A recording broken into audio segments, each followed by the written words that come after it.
Hey guys, it's Will here and welcome back to the channel. Tonight, as promised in an earlier video, I'm going to go through the second game I had with the Badmoon orks. Now, for those of you who haven't been following along with the growth of this army, we're doing a 4-player slow grow campaign, and this month, the second month, we're up to 750 points. And for the mission tonight, we're doing a a team mission. So I will be teaming up with Jack and his Dark Angels. It's a mostly or an entirely Ravenwing army. No, mostly. I think there is a scout unit in there as well. And Sam will be teaming up with Ollie and his Black Legion. So it's going to be Daemons of Slaanesh teaming with Black Legion, and Orks teaming up with the Ravenwing. So very sensible matchup on one side and a very strange matchup on the other, but hey, it's all good. So yeah, 750 points, and we're rolling for a Maelstrom mission.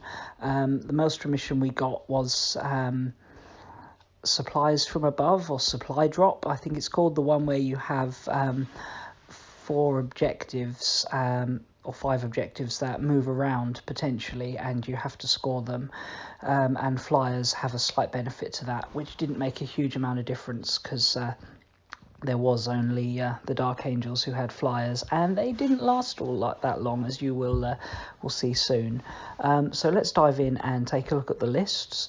So we're starting off with my Badmoons. Now you may have seen this army before, but for the purposes of this I'll show you again. So I've got a battalion detachment led by my big mech. He's wearing mega armor and has a custom force field and the dead shiny shooter. And for his warlord trait, I've gone for the best armor teeth can buy to give him a 4-up invuln.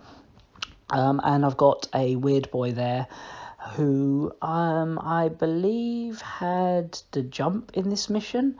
I don't think he did a lot from what I remember though, but I think it was the jump that he was casting.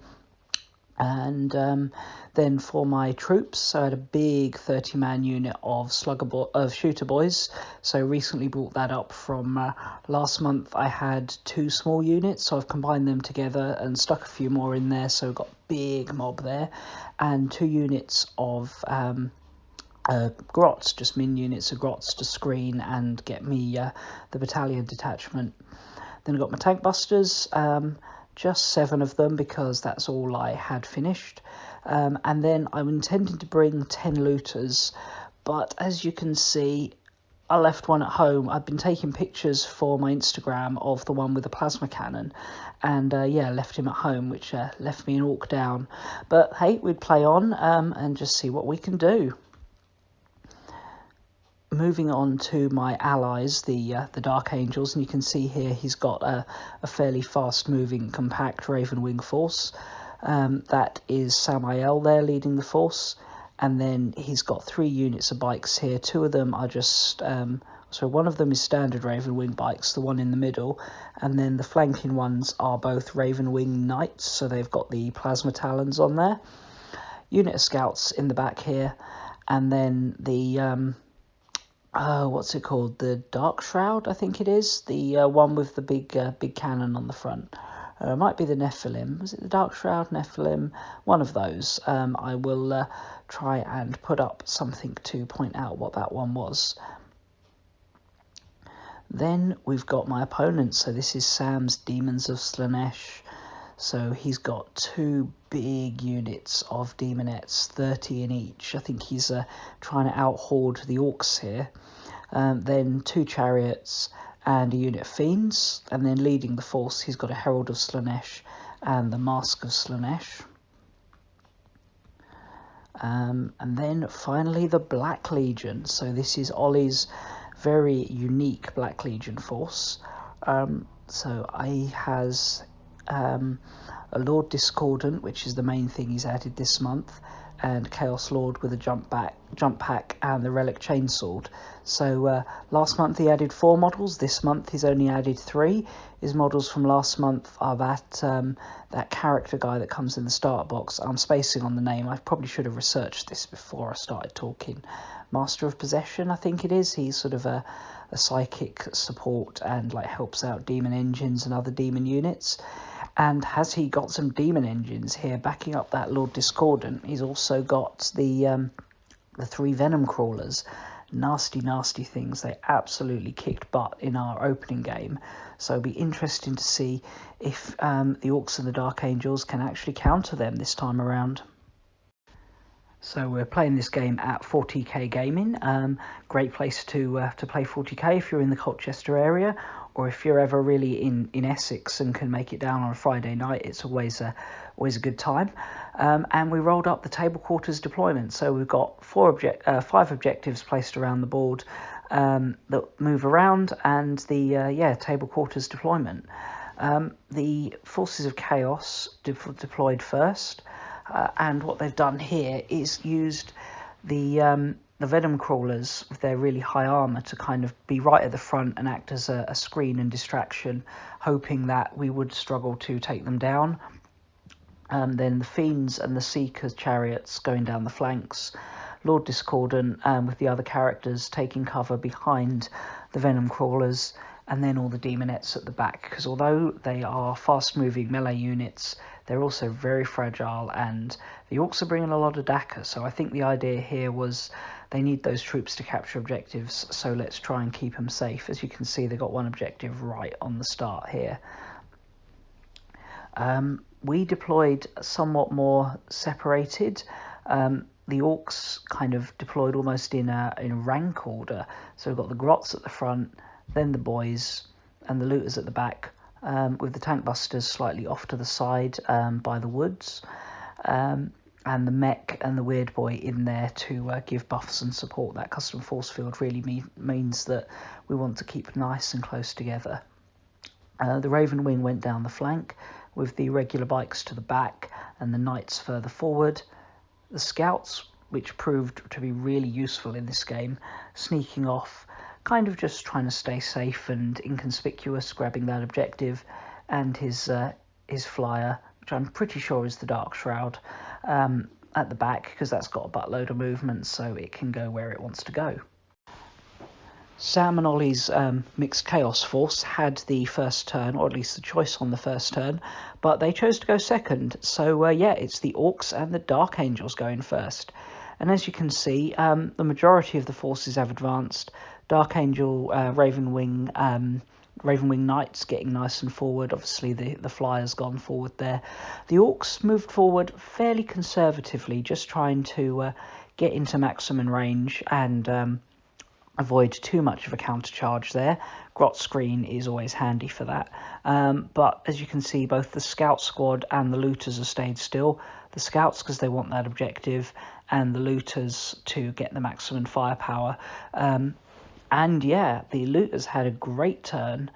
They basically rolled I used a whole load of command points, so I used the more DACA and the showing off stratagem, which took out the Fiends of Slaanesh and then damaged one of the venom crawlers. The venom crawlers also took a bit of damage from the Dark Angels. So we've got one of the vehicles down already. Another one was left slightly damaged, I think, from the fire of the tank busters. And the Fiends of Slaanesh are gone, so that's some of his some of their most advanced elements dealt with, and the Orcs and Dark Angels starting to get into a good position. Looters, like I say, had a particularly good turn there, so very pleased to see them not suffering from new model syndrome here. But then the Chaos counterattack was brutal. So as you can see, the Chariot, the Lord Discordant and the Venom Crawlers have all led the charge. And he focused primarily on the Dark Angels. So as you can see, all his bikes are gone.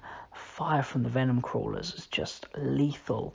And then the charge of the Venom Crawler on the far side, backed up by the Chariot, was enough to actually wipe out all his bikes. So end of turn 1, the Dark Angels are down to just a Scout Squad, Samael, and the Flyer. The other Venom Crawler went for the Grots, and as you can see, I've pretty much run out of Grots, but that's fine. They've done their job, they've acted as an effective screen, meaning the rest of my boys lived a bit longer. And then, annoyingly, at the end of the turn, the objectives move, and because the scouts were standing next to it, not on it, it decided to move away from them, so we didn't actually even score the point for that. And that one, I think, was contested when we measured it out, or possibly the Forces of Chaos may have just had that by number of models. And the Mask of Slaanesh was leading the charge in the centre. So, second turn, and we really stayed quite static. The scouts just moved to grab the objective. The orcs just shimmied a bit to get the best shots. Obviously, the flyer had to move a fair distance, and Samael went up to engage the venom crawler. But then it was all about the orc firepower again, or actually the combined firepower. You know, the Dark Talon did take out one of the venom crawlers, and the other one fell to the looters, and the tank busters plus shooter boys damaged the Lord Discordant, I think it was, before Samael finished him up in combat, but he couldn't deal with the Lord Discordant and the Chaos Lord, who's done a bit of damage back to him there. But certainly a good turn, you know, turn 2, and we've taken out all those demon engines, so that is going to be a big advantage to the orcs going forward. And as you can see, most of the orc forces are still pretty untouched. We've just lost a bunch of grots, really. Chaos turn, and yeah, time for a bit of a counter-attack. Those fast-moving demonettes getting up the board and getting into combat with the shooter boys and doing huge amount of casualties to them. The nature of demonettes is such that they're a nasty foe for orcs, especially in large numbers. Although not beyond the orcs to deal with. As you can see, we've done some nice damage there. And the Mask of Slaanesh, I think, at this point had dealt with my weird boy, who'd got a little bit too close to the front, along with a nice chunk of grots there.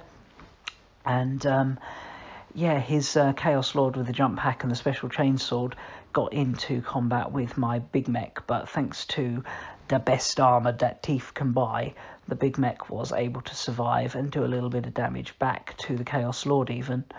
But then, start of my turn, I decided, I say at this point it really is my turn because the Dark Angels just have the scout squad camping the objective.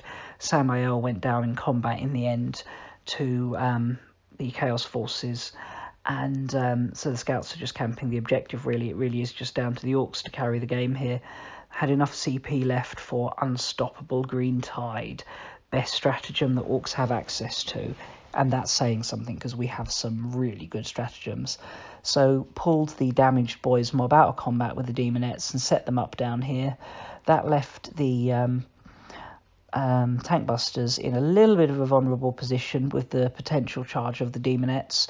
So the looters opened fire and took out the majority of them, leaving the tank busters just to fight it out with the Mask of Slaanesh. And the Chaos Lord with jump pack finally lost the combat to the big mech as well. Power claws for the win.